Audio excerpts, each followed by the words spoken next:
आज हम बात करने वाले हैं भारतीय संविधान के भाग 5 की, जिसे संघ या द यूनियन भी कहते हैं। और ये आप समझिए हमारी केंद्र सरकार का पूरा ब्लूप्रिंट है, मतलब वो फाउंडेशन जिस पर सरकार का हर काम टिका होता है।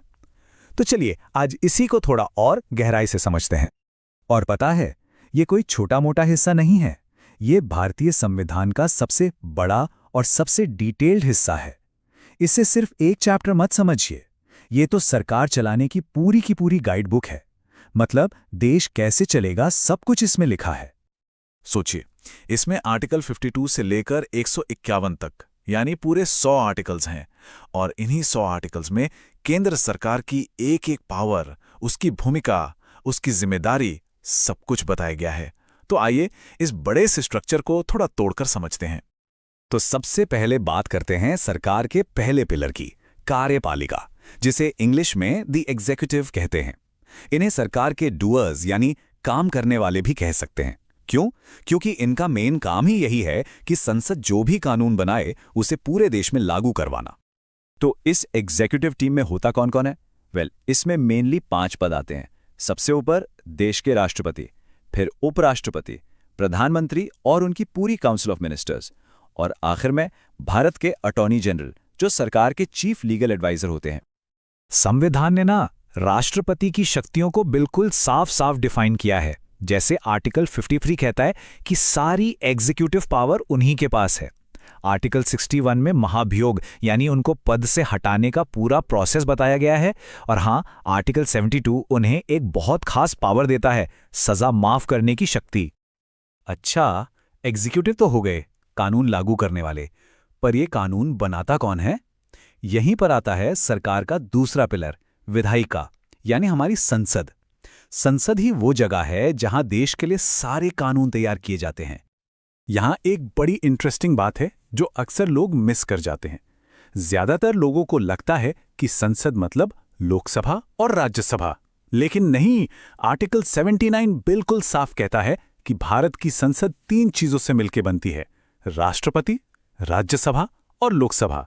जी हां, राष्ट्रपति भी लेजिस्लेटिव प्रोसेस का एक बहुत जरूरी हिस्सा है। तो हमारी जो विधायिका है वो बाईकैमरल है, मतलब इसके 2 हाउस हैं। एक है राज्यसभा, जिसे अपर हाउस भी कहते हैं, ये राज्यों को रिप्रेजेंट करती है। और दूसरी है लोकसभा, यानी लोअर हाउस, जिसमें वो लोग होते हैं जिन्हें हम सब सीधे चुनकर भेजते हैं। और ये दोनों सदन मिलकर ही कानून बनाने का काम पूरा करते हैं।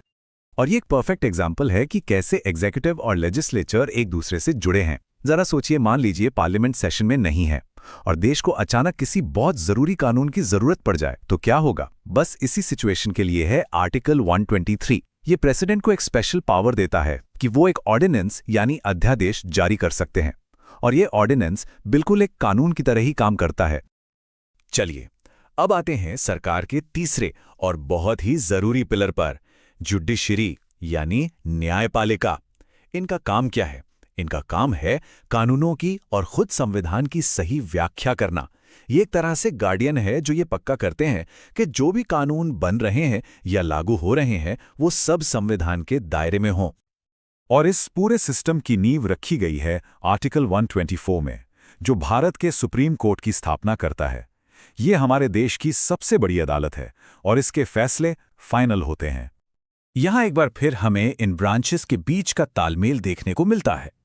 मान लीजिए प्रेसिडेंट को किसी कानूनी या संवैधानिक मुद्दे पर कोई सलाह चाहिए, तो आर्टिकल 143 उन्हें ये पावर देता है कि वो सीधे सुप्रीम कोर्ट से कंसल्ट कर सकते हैं। ये दिखाता है कि ये तीनों अंग अलग थलग नहीं बल्कि मिलकर काम करते हैं। तो हमने एग्जीक्यूटिव, लेजिस्लेचर और जुडिशरी, इन तीनों पिलर्स को तो समझ लिया, लेकिन रुकिए, पार्ट 5 में इन तीनों के अलावा एक और बहुत ज़रूरी और इंडिपेंडेंट ऑफिस का जिक्र है, controller and auditor general of India, जिन्हें हम शॉर्ट में CAG कहते हैं। CAG को समझने का सबसे अच्छा तरीका है उन्हें सरकारी खजाने का वॉचडॉग या प्रहरी कहना।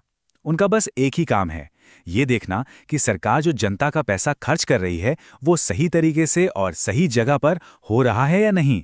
सरकार के हर एक खर्चे का ऑडिट करना इनकी जिम्मेदारी है।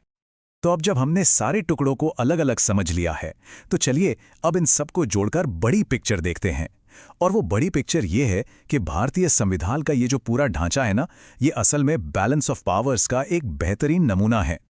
एग्जीक्यूटिव, लेजिस्लेचर और जुडिशरी, ये तीनों बराबर की ताकतें हैं और ये एक दूसरे पर चेक भी रखती हैं, एक दूसरे पर नजर रखती हैं।